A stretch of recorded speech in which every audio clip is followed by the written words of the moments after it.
O Cortiço, de Aloysio Azevedo. Nós estamos no capítulo 12. Este é o quarto vídeo. E na sua alma enfermiça e aleijada, a alma de Pombinha é enfermiça e aleijada. É curioso, eu tenho que fazer mais essa digressão. Porque perceba, a Pombinha vê a realidade das coisas como o próprio narrador vê a realidade das coisas, percebeu? A Pombinha acha que é um bando de vermes, né, e um bando de homens abaixando a cabeça e seguindo as mulheres e sendo guiados por meros impulsos internos e externos. E é isso que o narrador nos mostra o livro inteiro. E aqui o narrador nos diz o seguinte: esse entendimento que a Pombinha tem é o entendimento de uma alma enfermiça e aleijada. Seu espírito rebelde de flor mimosa, e dele continua. E essa é a visão que ele nos apresenta, né? Não precisa a gente achar que o narrador aqui é bobo, ou que ele não tem autoconsciência. Não precisa achar isso. Isso daqui pode ser uma pista que ele mostrando pra gente o que ele decidiu. Eu decidi olhar pra vida desse modo, né? Mas essa visão, não sei se ele chegaria tanto, né? O narrador chegaria, o Aloysio Azevedo como autor chegaria tanto, mas pelo menos aqui ele dá uma pista que é uma visão mais ou menos doente, né? De ver a realidade. Em sua alma enfermiça e aleijada, no seu espírito rebelde de flor mimosa e peregrina criada num monturo, violeta infeliz, que um estrume forte demais para ela atrofiara, a moça pressentindo bem claro que nunca daria de si ao marido que ia... desculpe, deixa, tá ruim eu ainda estou pensando sobre essa ideia. Muitas ideias que eu comento com vocês aqui é uma ideia que me vem agora, né? Essa aqui é a quarta vez que eu estou lendo o livro, mas é uma ideia que vem e aí eu tenho que meio que desenvolver com você ao mesmo tempo que eu penso em ler. Então ainda estou pensando nessa ideia. Mas parece interessante, não parece? A ideia em que quer o Aloysio Azevedo, quer ele tenha se dado conta ou não, ele está falando de um entendimento da realidade que é enfermiço, que é doente, é pessimista demais, é determinista demais. E aí eu ligo com outro pensamento que é interessante. Essa visão de realidade eu tenho certeza absoluta que o Aloysio Azevedo não aplicaria para ele mesmo. Ou seja, ele não usa para si mesmo, ou seja, ele nunca quer pensar, eu vou escrever um livro porque tá chovendo e eu sou uma pessoa que quero fazer sexo, se eu fizer esse livro aqui eu vou... Não, ele tinha o propósito de fazer propósitos nobres, né? Não, eu vou ser bom, por exemplo, eu vou ser bom, né? Que parece que nenhum personagem aqui quer ser. Eu vou ser bom, eu vou escrever bem e vou lutar para isso. Se eu tiver que dormir menos, eu vou dormir menos, se eu tiver que me esforçar, eu vou me esforçar. Então, ele não usa os mesmos parâmetros na vida dele, os mesmos parâmetros que ele usa para julgar os personagens, ele não usa para a vida dele, né? Isso é claro, são coisas separadas. Aqui ele está dizendo uma narração, não é um problemão assim. Seria um problemão se ele fosse filósofo. Muitos filósofos fazem isso todo o tempo, né? Se aplica para todo mundo, mas não se aplica para ele, né? Mas é de se pensar. Bom, então vamos tentar deixar essa ideia aqui e vamos desenvolvendo ela e vamos voltar à leitura. Eu vou começar só para pegar o fio da meada aqui.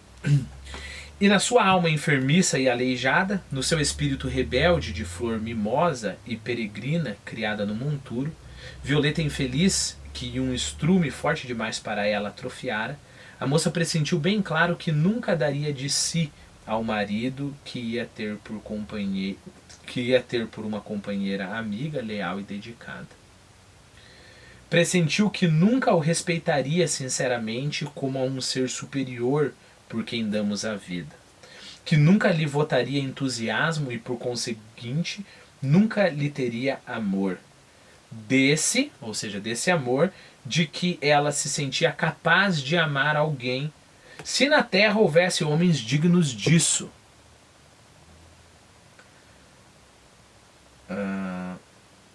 E aí a pergunta é, para o narrador, será que há um narrador nos mostrando esse universo? E aí a outra pergunta que a gente poderia fazer, para o Aloísio Azevedo, será que há homens dignos na Terra? Não o amaria de certo, porque o Costa era como os outros, passivo e resignado, aceitando a existência que lhe impunham as circunstâncias, sem ideias próprias, sem temeridades de revolta, sem atrevimento de ambição, sem vícios trágicos. Ele é chato, né? Nem vícios trágicos ele tem. Sem capacidade para grandes crimes. Era mais um animal que viera ao mundo para propagar a espécie. Um pobre diabo, enfim, que já a adorava cegamente e que mais tarde, com ou sem razão, derramaria aquelas mesmas lágrimas ridículas e vergonhosas que ela vira decorrendo entre quentes camarinhas pelas ásperas e maltratadas barbas do marido de Leocádia. Bom, camarinha é cada uma das gotículas de um líquido que se espalha sobre uma superfície. Essa aqui é a camarinha. Bom, aqui, enquanto eu estava lendo, eu fiquei pensando se eu não comentei isso num vídeo, até estava com dúvida se eu já não tinha lido esse capítulo, acho que não. Mas aqui, é esse parágrafo em específico, né? Então o marido não tem esse sentimento para as revoltas, para as grandes ambições, para os sentimentos trágicos, né? Para o quase que um personagem teatral. Aqui nós temos a Madame Bovary. Certeza absoluta, né? Se você não leu ainda, você leia a Madame Bovary. Eu tenho certeza que eu mostrei isso aqui no vídeo. Eu lembro até de ter pego o livro mostrado para a câmera. Bom, então se eu já fiz isso aqui, fica a dica ainda, leia Madame Bovary.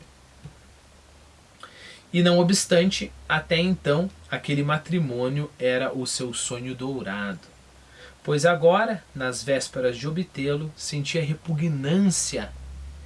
Aquilo que eu falei de, olha o tanto como o personagem muda, né? Do nada. Sentia repugnância em dar-se a um noivo e, se não for a mãe, seria muito capaz de dissolver o ajuste.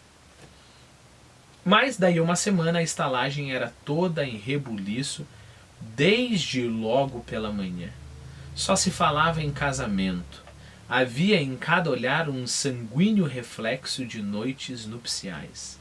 Desfolharam-se rosas à porta de Pombinha. Às 11 horas parou um carro à entrada do cortiço com uma senhora gorda vestida de seda cor de pérola. Era a madrinha que vinha buscar a noiva para a igreja de São João Batista.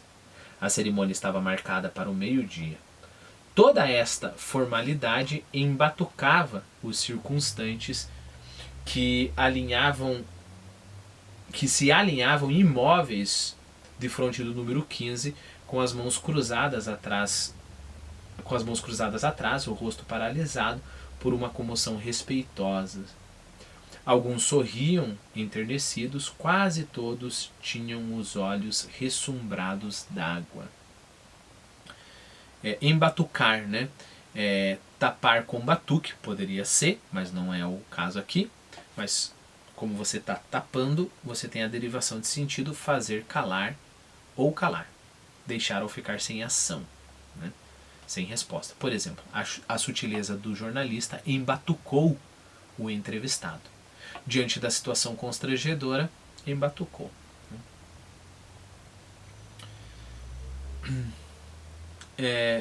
Só lembre que ressumbrar é deixar cair gota a gota. Okay? Então, todos tinham os olhos ressumbrados de água. Aqui talvez fosse melhor rasos de água, não sei. Pombinha surgiu à porta de casa, já pronta para desferir o grande voo, de véu e grinalda.